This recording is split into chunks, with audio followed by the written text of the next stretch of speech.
The Blinding of the Cyclops is one of the great Hellenistic multi-figure compositions in the round.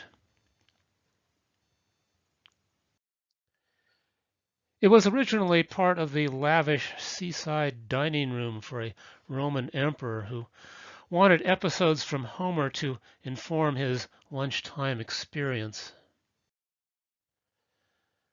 It was dug up in the 20th century at its original location, but it had been broken literally into 1,000 pieces for reasons unknown.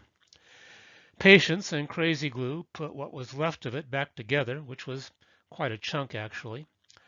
It is heroic, dynamic, action-packed, and to my way of thinking, the greatest example of Hellenistic art that survives. The ancient Greeks were a garrulous seafaring race, and they loved nothing better than a good yarn. They told some good ones. After winning the 10-year battle against Troy, not by arms but by some rather cowardly trick, Odysseus set sail for home. Blown off course, he ended up far to the west. This is a bad scene because the further west you go, the more monsters you run into. Odysseus and his boys were hungry heroes by the time they weighed anchor in Sicily, a notorious monster hangout. Odysseus and a dozen sailors formed up a posse to go looking for a snack bar. They hump through the bush for a while until they see this deep cave in the side of a hill. They walk in and it's like cheese and sausages hanging from the walls, barrels of dried fish, baskets of fresh figs, goat milk in skeins as big as water heaters, fat loaves of hot bread. It was like a New York deli in there. The cave is owned and operated by a giant, 17 feet high. It's a monster named Polyphemus, a cyclops. Now the Cyclops were the horrible sons of Poseidon, the god of the ocean. So Polyphemus comes back from the bush with his herd of goats. They were as big as horses. And he finds all these Greek sailors sitting in front of the refrigerator making torpedo sandwiches. He doesn't like that very much, and so he rolls a great big rock in front of the cave entrance. That's like his door. Grabs one of the Greek sailors by the ankle, whips the guy against a wall and kills him. And he scarfs down the guy like a big chicken wing. According to Homer, he belches up guts and brains and so on. And Odysseus, at this point, well, he knows he's in big trouble. But Odysseus is the thinking man. He's the man with a plan. And he has at his side a gallon or two of unmixed wine that he was going to use as fair trade for food. Now, Greek wine, unmixed, was like 100 proof pancake syrup. If you didn't dilute it with water, it was considered near to poison. Noting that the Cyclops was a glutton and that he didn't seem any too bright, he throws the entire skein of wine to Polyphemus and asks him to accept it as a gift.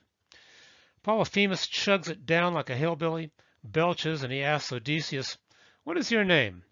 Odysseus replies, "Nobody. My name is Nobody." And he smiles real big. The monster thanks him for the after-dinner washdown and says, "As a reward for your hospitality, Nobody, I will eat you last." And then the monster passes out. Now Odysseus and his boys, they go to work. Heating up the point of a big stick with a fire that burns at Polyphemus's feet. They all get behind it and they lunge the spear into the monster's eyeball, which crackles and sizzles like a fried egg, again, according to Homer. The Hellenistic sculptor addresses that moment of dynamic action a split second before the monster is blinded, as the figures pivot against the stick or run for cover with the cogently observed naturalism of life itself. Again, this is a composition in the round. It considers all points of view surrounding the group. It's all about theater and drama rather than repose and reason. Every time the viewer changes his angle, the action recomposes itself. The monster jumps to his feet, deranged with agony, thrashes all over the cave, kills a few more Greek sailors, and vows horrible revenge to Odysseus and the rest of his sailors.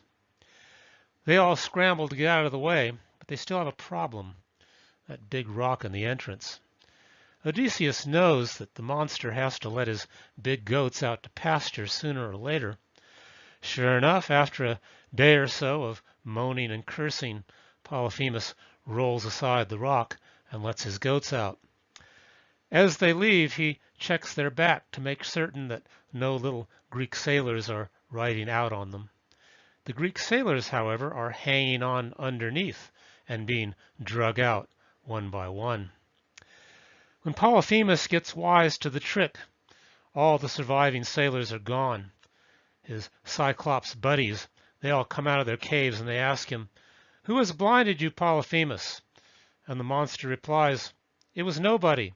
Nobody has done this to me." Polyphemus's buddies, they all think he went crazy. In ancient Greece, this was known as a joke. As they make good their escape, Odysseus, who is not only a proud liar, but sort of a blowhard, can't help himself, and he shouts to Polyphemus, "You know, you're not only ugly, but you're really stupid," and all that sort of thing. The monster throws big rocks in the general direction of the voice, and one rock misses Odysseus's ship by inches. At that point, Odysseus hits the deck and everybody rows like a fiend. Unfortunately, Polyphemus's dad is a god. The giant calls down a curse upon Odysseus that his homecoming be long and terrible. It was, but that is another story.